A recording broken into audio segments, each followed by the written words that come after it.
Welcome to the Diamond K Show. Of course, I am your host, Diamond K. This is your destination for unfiltered news, real talk, and cultural analysis. We got a loaded show today, so let's dive in. Diamond K in the house. Oh my goodness. We're going to be talking about the White House Correspondents Dinner debacle. Some folks are calling it fake. And we're going to break down what actually happened. Gas prices, of course, climbing again. We're going to compare where we are now versus 5 years ago. Updates on this Iran situation and where the ceasefire stands. We've got election dates that you need to know about here in Maryland, plus Spirit Airlines getting a government bailout. Is that smart policy or just corporate welfare? And in entertainment, Michael Jackson's new movie is making a lot of money. But of course, like everything, not everybody is happy, especially who was left out and what was not discussed. We will also get into Meg Thee Stallion and Klay Thompson rumors, some sports headlines, and to close it out, I have the music video of the day. Let's get into it. Diamond K in the house. Oh my goodness. Let's start with the biggest story, and that is the shooting at the White House Correspondents Dinner. There's been a lot of misinformation online. Some people have been saying that it was staged, that it was fake, that it was some type of political theater. Some people are acting like Trump was actually in danger. Now, of course, let's be clear. There is no credible evidence that it was staged.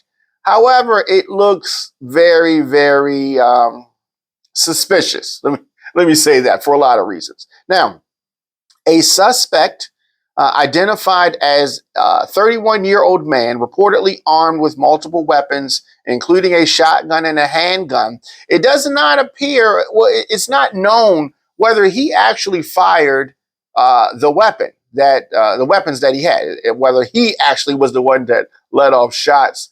Secret Service quickly responded. An agent was hit. We don't know whether it was air quotes friendly fire. I always thought that description was interesting and weird. Friendly fire? But anyway, the agent was hit, protected by a vest, no fatalities. Now, here's where things get a little interesting. The suspect allegedly got closer than he should have. That's clear and obvious. But that raises serious questions about security gaps. Of course, Trump infamously said that he only hires the best and the brightest. We absolutely know that is not true. Now, how does someone with that level of weaponry even get within striking distance of an event like that? That's what people should be focused on. And we're in a time where every major event is going to get questioned immediately. And there is some danger in that. When everything is called fake, real threats stop being taken seriously. And Donald Trump is the one who really ushered in this whole fake this, fake that, fake news, psyops, all those type of words in the public, really promoting them. And that is the problem. A lot of times people have taken these instances, when we have a shooting instance, right, at a school, something like that, Republicans say, oh, this is not the time to talk about safety. But when this event happened, Republicans have been talking about, and Donald Trump himself, talking about the ballroom. First, people online have been saying, because I've been very critical of the ballroom. People online saying, oh, the ballroom, what are you worried about it for? It's being paid with donor money. It's not coming out of our pockets, blah, blah, blah. But now, in the wake of this incident, you have Donald Trump and his lackeys saying that now the American people should be paying tax dollars should be paying for this ballroom. And even though the Correspondents Dinner usually holds 2,000, 2,500 people, this ballroom that has been proposed by the president only holds 1,000 people. And so they're trying to say it should be there, but the Correspondents Dinner should not be at the White House. That's for sure. And the structure that Trump has proposed to build wouldn't even contain the Correspondents Dinner unless you downsized it. And wasn't the whole point of this ballroom that we need this big ballroom that can hold all these people? But if you try to have events there that are too small, you're completely defeating the purpose. And then if you want to talk about security, a lot of the security instances and situations that we've had have really shown some lapses in security. So I really don't know, but definitely let me know your thoughts. Comment section, of course, Instagram, Facebook, Twitter, anywhere you get your social media X, right? At the Diamond K Show, DJ Diamond K at gmail.com. And if you want more breakdowns every single day, subscribe to my free Substack. It's called the Diamond K Report. Link is in the descriptions, or you can just simply go djdiamondk.substack.com. Make sure you're locked in on youtube.com/DJ Diamond K. Don't just watch, make sure you subscribe. I want to shift gears for a minute. Let's talk money, because everyone feels this one. Gas prices are up again. Right now, we are looking at roughly $3.50 to $4 a gallon, depending on where you are. Now let's rewind 5 years. Back around 2021, gas was sitting closer to $2.25, maybe $2.50. That's a big difference. So what is driving it? What is causing the rise in gas prices? Inflation, global instability, oil supply, and yes, politics. Everybody wants to assign blame, but the reality is it's a combination of factors. And the average person, you're paying for it. Now, speaking of money, shifting gears, Spirit Airlines, the government stepping in with a bailout. Here's the question. Is this really about protecting jobs or protecting a failing business? This failing business, on one hand, I mean, you don't want thousands and thousands of people losing employment. That's not something that we want to happen. But on the other hand, why should taxpayers keep rescuing corporations who drive their businesses into the ground? Because let's be real, when companies win, they keep the profits. When they lose, they want public help. But at the same time, when we talk about the actual public getting help, then these are the same people that want to complain about, air quotes, handouts. We can debate it all day. DJ Diamond K at gmail.com. On all social media, I am at The Diamond K Show. Of course, you can listen live weekdays, 6 p.m. on firebroadcasting.com. Anywhere you get your podcast, just type in The Diamond K Show. You miss an episode, catch it on demand, Spotify, Apple Podcasts, everywhere that you get your shows, your programs, just search The Diamond K Show. So let's talk international, right? Let's talk Iran. The ceasefire talks happened and then they didn't happen. I don't know. I want to be clear. This situation is fragile. This is not a problem solved moment. This is a pause. Tensions are high, and anything could spark things back up. And when we really talk about global conflict, you already know what comes next, especially in this region. Oil prices, gas prices, economic impact, it all connects. And I want to bring it home to Maryland voters.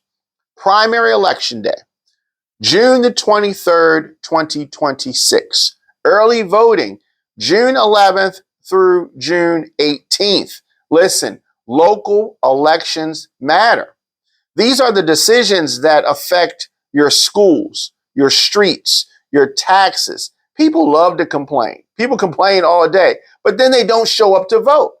You can't do both. If you want real change, you have to participate. And like I said, we need folks to get out and vote in the primaries, primary election day here in Maryland, June the 23rd, 2026, early voting, June the 11th through June the 18th.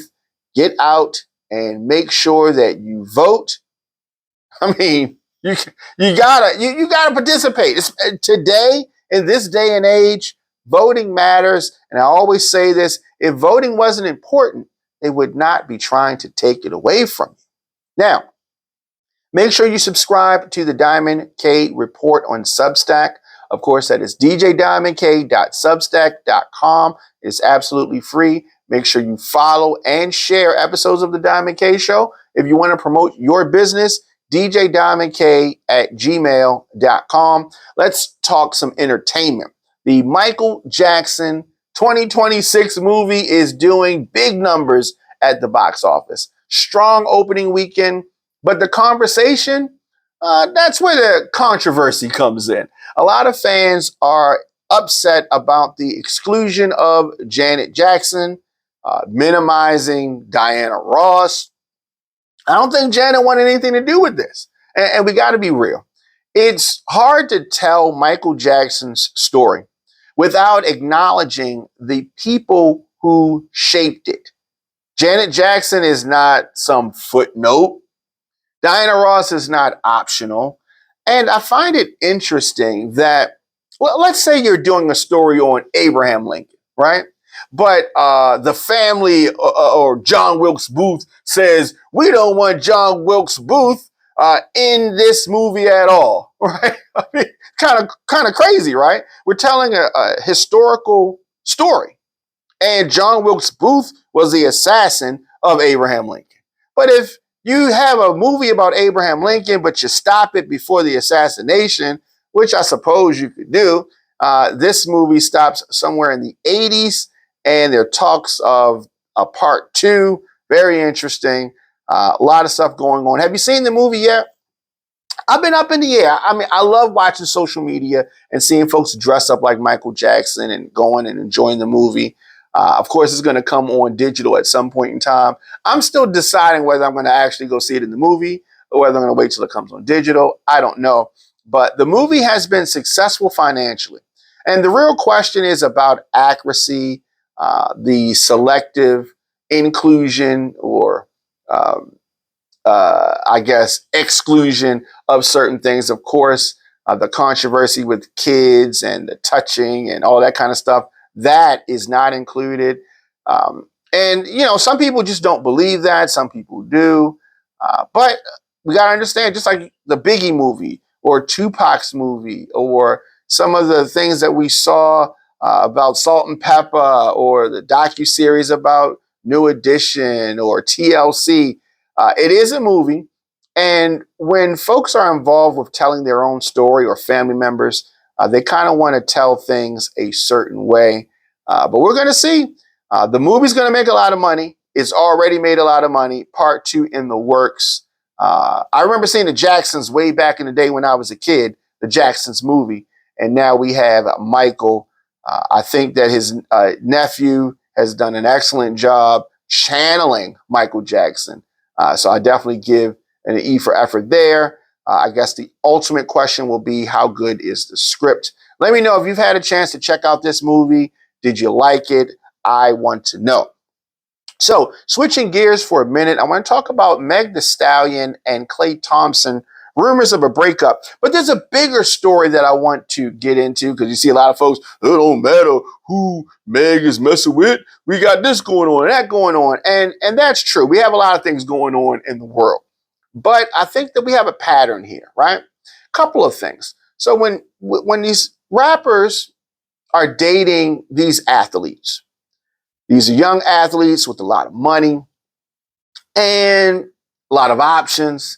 And so, you know, whether it's Stephon Diggs, whether it's Klay Thompson or somebody else, all of these rappers, all these women are looking for their version They're looking for their version of Russell Wilson, right?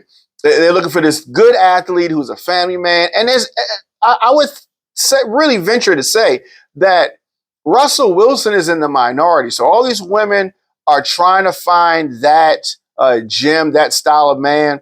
But then on the other hand, a lot of women say, oh, I don't want a good guy like that. He's boring. And they end up with these folks like Stephon Diggs, like Klay Thompson. Maybe they got a lot of girls. There's a lot of options, a lot of women coming at them, and they make moves, right? But a relationship is a relationship, right? There's rumors of this breakup. Meg has been posting, not saying it directly, but she's hinting at it. And in today's world, something on social media is an announcement. And if it's posted, it's intentional. High profile relationships are tough. And so you got athletes with their schedules, entertainers with their schedules, the constant attention. When you post on any social media about your relationship, right? This is who I'm dating, da da da da da. You can rest assured that the DMs are going to go up. Folks are going to try this person. They're going to try to shoot their shot even more than they normally would. They're going to see him out at events, out at games, concerts, what have you, and they're going to be more attention given to that person. So you got to hope that the relationship is strong, but sometimes it isn't. Sometimes it doesn't work out. And social media is not, it's not the root cause per se, but the added attention definitely will test the bond in a relationship. And so Meg or Cardi or any number of artists who are dating athletes or entertainers, you got to understand that some stuff is going to come with the territory. But if they're just dating some regular guy, right? Just a regular citizen, I think that is probably a better idea. But, what do I know? Right? I'm a relationship expert in other people's relationships, never my own. So, you have that. Definitely, I want you to follow me on all social media at The Diamond K Show. Of course, subscribe youtube.com/DJ Diamond K. Make sure you stay connected on all platforms. Now, a quick sports run. The NFL draft recently happened. Some teams made some strong moves. Others, questionable. We're going to see how it all plays out. How well did your team do in the draft? I think that the Ravens, they did, a serviceable job. It's still early. So you have the draft. You still have folks that are going to get cut. You still got a lot of things that are going to happen before preseason. But I am interested and I'm excited for football season that is fast approaching. Now, NBA playoffs heating up. And when the playoffs are here, I really know that football season is fast approaching. This is when the stars really start to separate themselves. There was all this talk about LeBron James and the Lakers wanting to boot him up out of there and him having to take less money and go to another team for his final run. And then you have some Lakers stars, they're supposed to be futures. You have them get injured, right? These are players in their prime. LeBron James is 41 years old. He's healthy. And you got the players that are in their prime that the Lakers are banking on. You got them injured. And you got LeBron James sitting back, holding the reins, controlling things. If things had gone the way the Lakers wanted, LeBron James wouldn't even have been there. LeBron James has single-handedly saved the Lakers from immediate elimination because they were going to get routed up out of there. At least that's what folks thought. Now, the Lakers performing very well in the playoffs. Now, are they going to make it to the end? Are they going to get to the finals? I don't know. So it's been some interesting things happening as far as the NBA playoffs round one. Currently, you have the Knicks leading 3-2 in their series. What's interesting about this is that the Knicks should have had the Hawks up out of there, but it is not the case. But we're going to see how that goes. As far as the Celtics and the Sixers, the Celtics are leading that series 3-2. We're going to see how that plays out. As far as the Nuggets and the Timberwolves, that is, it's been interesting. I'll say that. Timberwolves leading that series 3-2. As far as the Rockets and the Lakers, they've been up 3-1, and now it is 3-2. I was hoping that they were going to close that out yesterday, but it did not happen. Some other games to watch out for: Raptors and the Cavaliers. Cleveland leads that series 3-2. And lastly, the Pistons and Magic, Orlando leading 3-2 on that. So I don't know. I don't know where this goes. I am definitely not going to be betting on that, but I'm excited. And playoff time is when I really start paying attention to the NBA. I can't even lie. Chrisean Rock, Baltimore's own, stepped into the boxing ring, and she was victorious, beat down the girl. I don't know whether this is sports, whether this is entertainment. Celebrity boxing it's really becoming its own lane. But either way, people are watching, people are paying attention. So we have a new segment called the Video of the Day, where I recommend music video. And today's video of the day is Lotto featuring Glorilla, GOMF. It's a high energy track, heavy bass, club ready production. This is one of those records designed to move the crowd and dominate playlists. So I want you to check that out. Chemistry between both artists is strong, and the production hits exactly where it needs to. You can check that video out right now. Link is in the description. And, stream the song. It is Lotto featuring Glorilla, GOMF. I definitely like that, and I'm going to be playing that in parties this summer. It's going to be one of those records. Of course, that is today's show. Make sure you subscribe, follow, tap in the Diamond K Show. Weekdays, 6 p.m. This is where news meets culture. My name is Diamond K. I'm going to see you guys next time. Diamond K in the house. Oh my goodness.